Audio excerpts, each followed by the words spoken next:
David Graham is a speaker, author, businessman, former pastor, and founding director of Youth with a Mission Montana. He is also the author of the song, In Moments Like These.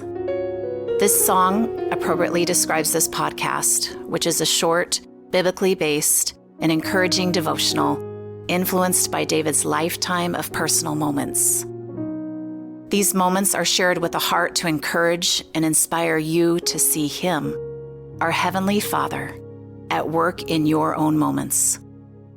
I know this is David's heart in sharing, because he has spent my lifetime speaking hope and encouragement into my own heart. If you would, take a few minutes and listen today. I am really proud of the things that he has done throughout his life, but what I am most proud of and grateful for is for the kind of daddy he has been to me. In our last episode entitled The Things That Shape Us, I shared the story about the things that shaped me as a boy. Those memory imprints that played a big role later on in my 30s. Today, I'd like to share about those moments when, during one single 24-hour period, things changed, turned upside down for me in a most unusual way. Here's part one of my two-part story called Encounter in the Desert. The days and nights following my first panic attack were the most difficult of my life. From one moment to the next, I was anxiety's plaything. When you become a victim of fear, an otherwise normal day can turn into a nightmare. And the following confusion distorts everything: people, places, events. In a heartbeat, the smallest incident can become a giant hurdle to jump over. A victim of fear and confusion creates his or her own giants out of nothing. In fact, most of my giant problems were self-made. I think if there was one favorite companion of fear, it would be loneliness. Even though I was surrounded by supportive family and friends, I still felt alone and isolated in my abnormal mental condition. Although my loved ones tried to relate to my situation, they just couldn't. I felt I was going crazy, all by myself. And when you feel trapped in the cage of your own mind, you're desperate to escape. I didn't want to die. I was far too afraid of that idea. But I didn't want to live in a constant state of anxiety either. I was driven to find some way out of this web. Of course, I took the most obvious route for a so-called spiritual man to take. I asked for God's help. No, I begged God to help me. But begging God didn't feel right. I felt guilty for begging. I felt guilty for being like this, weak and sometimes pitiful. This fear of mine was undermining my whole spiritual self, and my hope in prayer was meager at best. So, in my own anxious way, I began a strict, healthy diet, swallowed assorted vitamins by the handfuls, and visited a few doctors. The doctors didn't have much to offer. The only clear advice they offered was to exercise. So I did. I ran. I ran partly to fight the anxiety, and I suspect partly to feel a little more disciplined and a little better about myself. One of my routine runs was located just north of our home, down a long country road. I enjoyed the feeling of leaving civilization behind me. The only thing I didn't like about this stretch of highway was the unfriendly presence of a small, unkept cemetery, which lingered menacing along the roadside about 2 miles into my run. Every day, it seemed to call my name as I crossed to the opposite side of the road. I dared not look at it or listen to it. As I neared the cemetery on this day, I felt even more anxious than usual. My emotional distress was further increased by an edgy, caffeine-like tension in my head and chest. I stopped, turned off the pavement, and pushed my feet through the tall grass of the borrow pit.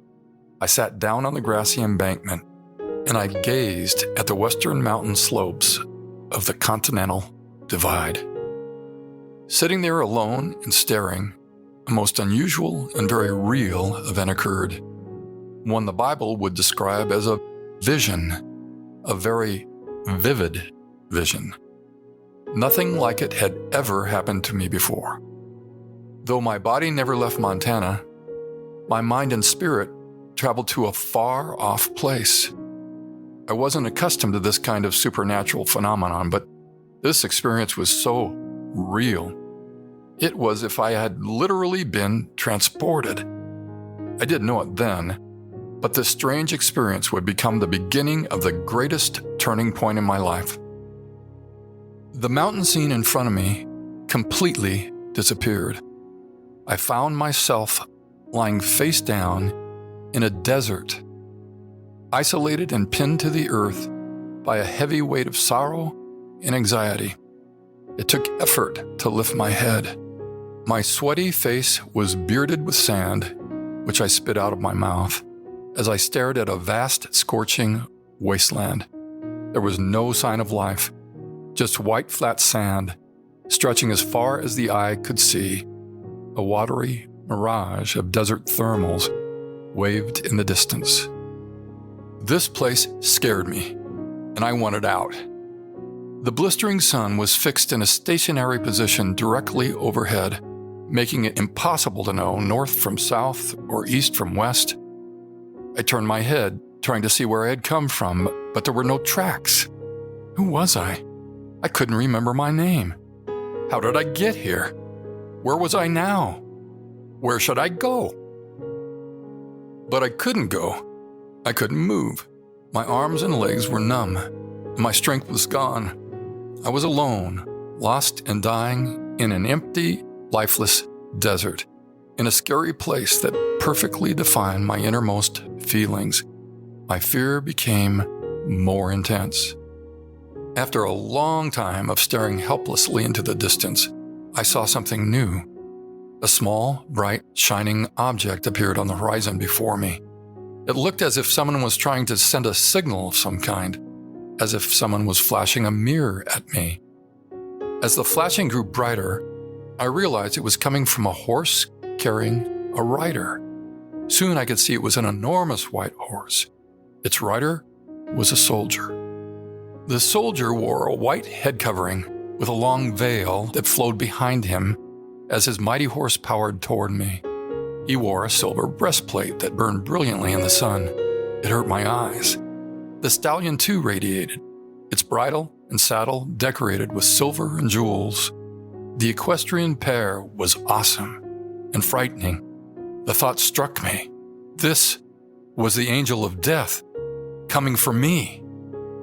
Death was my greatest fear.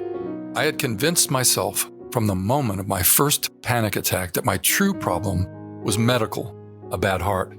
Perhaps this was the moment, I thought, as the horse and rider closed the distance, when death would grab me. I whimpered in a panic.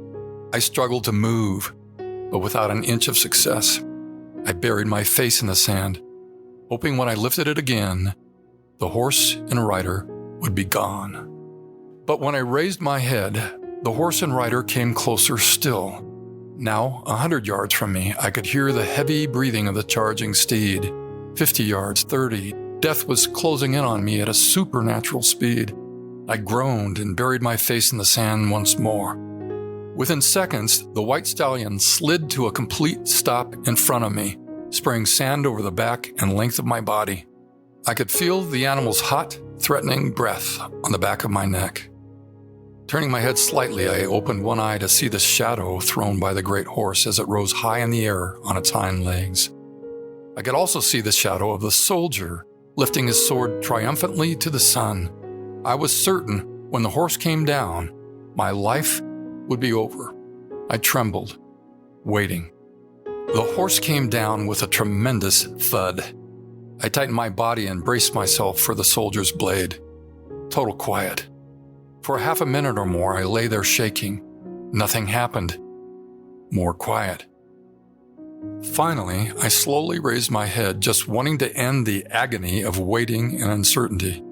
I jerked away at the sight of an object pointed right at me some 6 inches away from my face. At second glance, I was surprised to find out it was not a sword after all. The soldier, leaning down from his saddle, was extending a scrolled, parchment-like document secured by a small gold ribbon. Studying the situation, I finally decided the soldier was offering it to me. Still trembling, I managed to lift my right hand high enough to grasp the scroll. But strangely, the soldier wouldn't let go of it. Confused by his response, I looked up at him in search of some explanation. I was shocked by what I saw. The rider's veil had fallen from his face. The rider on the horse was me. Except he was the me I had always longed to be. The rider embodied confidence. His jaw was set, indicating his fearlessness and strength. He was a man under control, whose eyes expressed both passion and power. His countenance portrayed tremendous authority and complete peace. The soldier knew exactly who he was and where he had come from. I glanced behind his horse to see the tracks in the sand. Now, upon completion of a mission, he knew exactly where he would be going next. He was awesome. I would never forget him. I knew he was a prince. The only question that came to mind, shouted out with sorrow from deep inside me, was, why can't I be him? It was at that precise moment I heard a powerful voice break through the white-hot skies and say, "Today is your day. In your hand, you hold your birthright." I was awestruck as tears began to course down my sweaty face. Then I realized the soldier had released the scroll. I stared at the parchment clutched in my shaking hand with just a hint of understanding. With my mouth open in amazement, I looked up again for answers, but the horse and rider had vanished. I bolted to my feet as the Rocky Mountains of Montana broke into view. "Come back," I yelled. "Come back."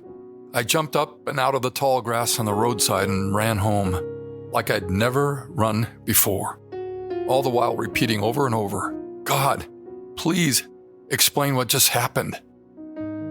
Dear friend, next week I'll be sharing part 2 of my most peculiar day ever. I believe you're going to want to hear this, because the story and its ending isn't just about me. This story is about you too. We're living in times when God wants all of us, His dear sons and daughters, to take a strong grip on their birthrights. And He's calling on all of us to be fearless. He's calling on all of us to be courageous soldiers for His kingdom cause. Dear Father in heaven, thank you for opening our eyes to see the things unseen, to see what we hadn't seen and understood before. As you opened my eyes to my birthright, as you delivered me from my fear and loneliness, and as you gave me a new purpose, right now, I'm asking you to do the very same thing for this one. Please make all things clear for this very dear one of yours. Let it be. You've been listening to In Moments Like These with David Graham. If you'd like to contact David or find out more information about In Moments Like These, please visit inmomentslikethese.com.